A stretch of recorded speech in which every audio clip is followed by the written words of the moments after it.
Un enfant qui a un bon niveau scolaire va forcément avoir de bons résultats scolaires. Oh my God. When the East is in the house. Oh my God. When the East is in the house. Oh my God. Donc, pour ceux qui viennent d'arriver, Monsieur le tuteur est coach en milieu scolaire et il va nous parler de comment aider nos enfants à réussir et en particulier en mathématiques. Voilà, merci beaucoup pour votre écoute. Donc je me présente à nouveau, Mathieu Le Sieur. Donc coach en milieu scolaire, c'est ce que je dis aux institutions qui me rencontrent pour la première fois. Ma véritable fonction, c'est plutôt mécanicien du cerveau. Je préfère cette expression pourquoi, puisque ma passion, c'est de découvrir les mécanismes en fait, d'apprentissage de tout un chacun. Pourquoi une méthode fonctionne avec l'individu A et ne fonctionne pas avec l'individu B. Et par cela, j'aime bien personnaliser un apprentissage pour que chacun puisse non pas arriver au niveau des autres, mais puisse optimiser son niveau, maîtriser son potentiel et enfin arriver à des résultats efficaces. Alors la question c'est comment aider nos enfants à la maison pour qu'ils puissent réussir à l'école. J'ai déjà deux questions pour vous en tant que parents. La première c'est pourquoi votre enfant va à l'école. Et la deuxième c'est est-ce que vous pensez que c'est une bonne raison pour l'emmener tous les jours à l'école. Pourquoi votre enfant va à l'école? Tous les parents que je rencontre, tous les enfants que je rencontre me sortent la même réponse. Je vais à l'école pour apprendre, je vais à l'école pour avoir un métier plus tard. On va dire les choses dès maintenant. Pour un enfant, ça ne veut rien dire. Un enfant ignore ce qu'il va manger ce soir. Donc le métier qu'il aura demain, ça ne lui parle pas. Et je vous le dis dès aujourd'hui, puisque l'école primaire, le premier degré, c'est le degré le plus important dans la scolarité. Pourquoi? Partons de la fin. Donc déjà, disons le bac, au lycée, les élèves ont déjà une certaine maturité. Ils savent déjà apprendre par eux-mêmes. Au collège, on commence à créer cette autonomie. Au primaire, par contre, pourquoi les enfants vont à l'école? Ils vont à l'école parce que leurs amis sont à l'école. Ils vont à l'école parce qu'ils prennent du plaisir à l'école. Cela veut dire que c'est au primaire qu'il faut montrer aux enfants que c'est plaisant de travailler, que c'est plaisant d'apprendre. Par cela, ça veut dire que demander à vos enfants à chaque fois de travailler plus parce qu'on sent que les résultats baissent, leur demander de faire des exercices encore et encore, ce n'est pas la meilleure méthode. Il y a une réflexion que j'aime bien ressortir à certains parents, c'est à quel moment vous avez arrêté d'être des enfants? À quel moment vous avez arrêté d'apprendre? Comment voulez-vous que votre enfant sache comment travailler si vous ne lui montrez pas c'est quoi travailler? La plupart d'entre nous, nous avons appris à travailler de la même façon, à tâtons. Je vous donne un exemple très concret, très simple.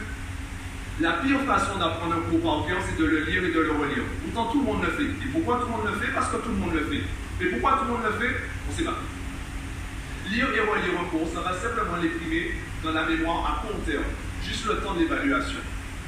Et l'évaluation, une bonne note à une évaluation, ce n'est pas un objectif, c'est une conséquence. Un enfant qui a un bon niveau scolaire va forcément avoir de bons résultats scolaires. Et pour avoir un bon niveau scolaire, il faut déjà aimer ce que l'on fait. Un enfant qui est par exemple passionné par la nature, passionné par les plantes, même en juillet et août, il va travailler. Pourtant, tous les enfants, tous les élèves voient le mois de juillet et d'août comme une coupure totale avec l'école. On a l'impression que ce sont des petits salariés et qui ont 2 mois de congé par an. C'est faux.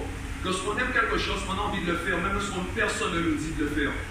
C'est ça la source de la motivation, c'est ça la source de l'autodiscipline. Je vous ai demandé tout à l'heure pourquoi vos enfants vont à l'école. J'ai maintenant une autre question. Quel genre d'adulte vous voulez que vos enfants soient? Est-ce que vous voulez que vos enfants soient le genre d'adultes qui font des choses sans savoir pourquoi? Ou vous voulez que ce soit qu'ils deviennent des adultes épanouis, qui savent pourquoi ils font les choses et qui eux-mêmes décident d'aller plus loin? Vous avez vu jusqu'à maintenant, je n'ai pas encore parlé de mathématiques. Parce que tout cela, c'est transversal. Et si vous arrivez à appliquer cela de manière transversale, de manière générale, les mathématiques, c'est un détail.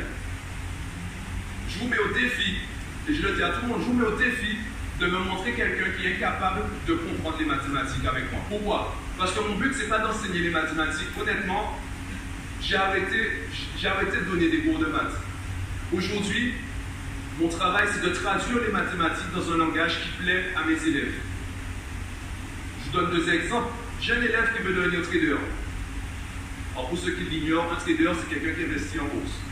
En gros, il veut être le genre de personne qui se réveille à 9 h, font 3 000 $ en 2 heures et vont se recoucher. Voilà le type de personnage qu'il veut devenir. Ok, pourquoi pas? Eh bien, à cet élève-là, je vais lui parler mathématiques à travers le prisme de la bourse. Pourquoi?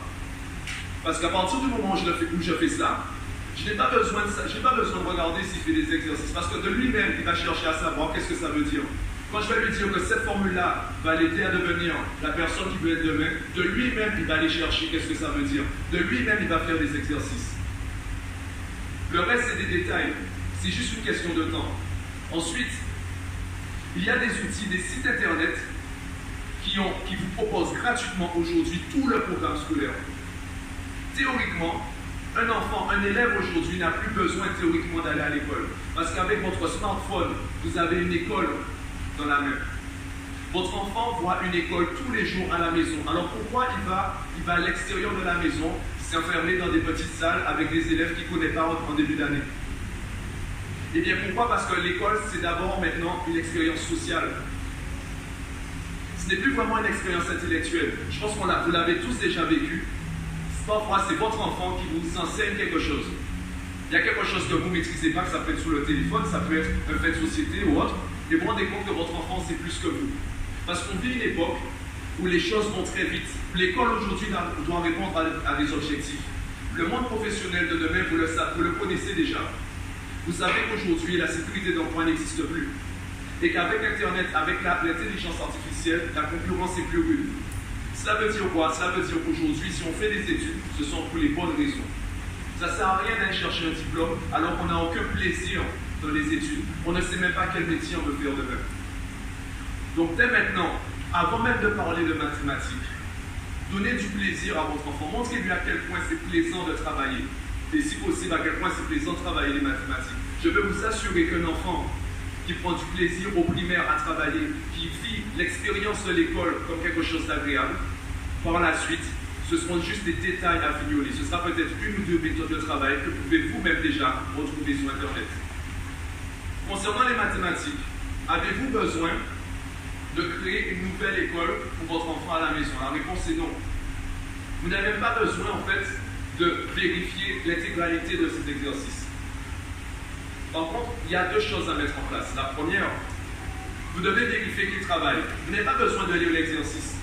À partir du moment où votre enfant écrit quelque chose sur le cahier, il écrit visiblement, vous pouvez déjà supposer qu'il a travaillé. La deuxième chose à surveiller, je dirais, c'est la qualité cumulée à la quantité du travail. Les mathématiques reposent sur trois piliers: le raisonnement, les calculs et la rédaction. Le raisonnement, la logique, c'est ce qui va faire la base de toutes les sciences. Vous devez absolument aider maintenant vos enfants à maîtriser le raisonnement. Les calculs, c'est assez simple. De toute façon, c'est soit on a le calcul, soit on l'a pas. La rédaction, elle vient naturellement lorsqu'on a le bon raisonnement. Je peux poser la question en fait directement. Qui ici a un enfant qui arrive à faire des exercices et par contre a du mal à faire des problèmes? Alors je donne la différence entre les deux. Un exercice par exemple c'est 2 plus 3. 2 plus 3 ça fait 2 plus 3 ça fait? Merci. Par contre si je dis Jean a 2 pommes, Thomas a 3 pommes, combien il y a de pommes au total? 5.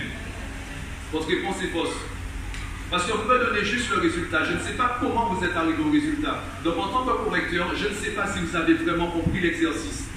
Il y a 3 façons d'arriver au résultat. C'est soit on a compris, soit on a trouvé par hasard, soit on a triché. La seule façon pour le correcteur de savoir si votre enfant a compris, c'est en rédigeant complètement son raisonnement. Et voilà pourquoi, malheureusement, beaucoup d'enfants réussissent au primaire, puis échouent au collège, voire au lycée. Parce qu'il leur manque le raisonnement. Donc si vous laissez vos enfants dès maintenant écrire simplement une réponse sur une feuille, eh bien vous êtes en train de laisser se créer l'échec de demain. Le raisonnement est la base de tout. Lorsqu'on a le bon raisonnement, le résultat vient naturellement. Donc encore une fois, les bonnes notes ne sont pas des objectifs, ce sont des conséquences. Il y a des sites, je le répète, des sites internet qui proposent d'excellents cours, d'excellentes façons de travailler, d'excellents exercices.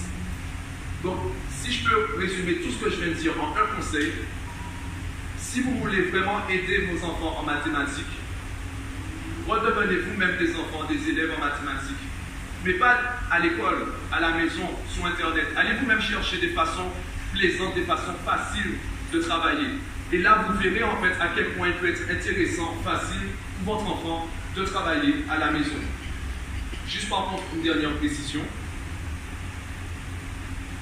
Il y a un problème qui est constant entre les parents et les enfants, c'est que quoi que propose le parent, l'enfant ne veut pas. C'est un peu tout pour le dire. Je pense que pour l'instant, vos enfants arrivent quand même à obéir, même si non, ça commence déjà. Il y a aussi la phase du pourquoi. Pourquoi le ciel est bleu? Pourquoi je vais à l'école? Pourquoi tu t'habilles comme ça? Pourquoi tu es grand? Pourquoi je suis petit? Rappelez-vous une chose. Votre but, c'est pas que votre enfant devienne, je dirais, une copie conforme de vous.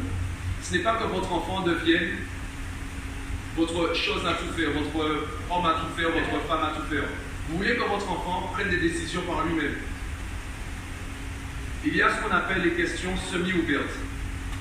Une question fermée, on va prendre, je vous poser la question comme ça. Une question fermée, ce serait, est-ce que tu veux manger une pizza ce soir? C'est soit oui, soit non. L'enfant est bloqué à deux choix. Une question ouverte, ce serait, qu'est-ce que tu veux manger ce soir? Le problème de cette question, et je vous demanderai d'être honnête avec vous-même, le problème de cette question, c'est que lorsque la réponse ne nous plaît pas, ça fait mal, et on commence à élever la voix, on commence à s'énerver. Si on demande à un enfant, qu'est-ce que tu veux manger ce soir, et qu'il répond McDo, une question semi-ouverte, je vais poser plusieurs choix, et je vais laisser à mon enfant le choix. Donc mon enfant n'est pas prisonnier de ma vision des choses. Il a le choix. Par contre, je vais poser un cadre. Et il y a quelque chose aujourd'hui qui est malheureux, c'est qu'on pense que l'inverse de l'éducation, je dirais l'éducation antillaise, même l'éducation simplement sévère, c'est carrément l'ultralibéralisme. C'est faux. C'est important de donner un cadre aux enfants, un cadre sécuritaire. Mais c'est aussi important de leur laisser leur choix. Donc si je dis à mon enfant, ce soir, tu préfères manger une pizza, un McDo, une salade ou autre chose, peu importe sa réponse me va, puisque tous les choix que je lui ai proposés me conviennent. Dans le travail scolaire, en quoi ça correspond, en quoi ça se traduit, eh bien, je ne vais pas lui dire, est-ce que tu as des devoirs à faire? Je vous demanderai également d'être honnête avec vous-même. Rappelez-vous quand vous étiez enfant. Vous saviez déjà qu'il y a des questions où il est interdit de répondre non. Tu as des devoirs à faire? Non. Comment ça non? Tu peux aller me prendre la télécommande? Non. Comment ça non? Tous les enfants savent qu'il y a des questions où il est interdit de répondre non. Et lorsqu'on répond oui, même si c'est un mensonge, eh bien on gagne du temps. Ça nous donne l'occasion de trouver notre excuse. Donc arrêtez de mettre vos enfants au pied du mur avec des questions où ils savent très bien que c'est soit ils prennent une dispute tout de suite, soit ils mentent et ils ont la possibilité d'éviter la dispute après. Ça peut être par exemple, samedi matin, mon enfant est devant la télé, eh bien je vais lui dire, tu as prévu de travailler à quelle heure aujourd'hui? Ou tu as prévu de travailler à quelle heure ce matin? Certains vont me regarder et vont me dire, ça va marcher pour mon enfant. Je le vois dans votre regard. Et je pense que je peux même terminer sur ça. Rappelez-vous une chose. Tout travail est issu d'un processus. Si vous voulez changer le résultat, c'est le processus qu'il faut changer. Un processus, c'est quoi? Eh bien, c'est un système, c'est un ensemble d'habitudes. Donc, vous ne pouvez pas demander à votre enfant de changer du jour au lendemain. Ce sont des habitudes à mettre en place, petit à petit, pour changer le processus et arriver à un nouveau résultat. Donc, soyez patient avec vos enfants. Arrêtez de changer de méthode d'éducation tous les deux jours. Ce n'est pas comme ça que votre enfant saura se repérer avec vous.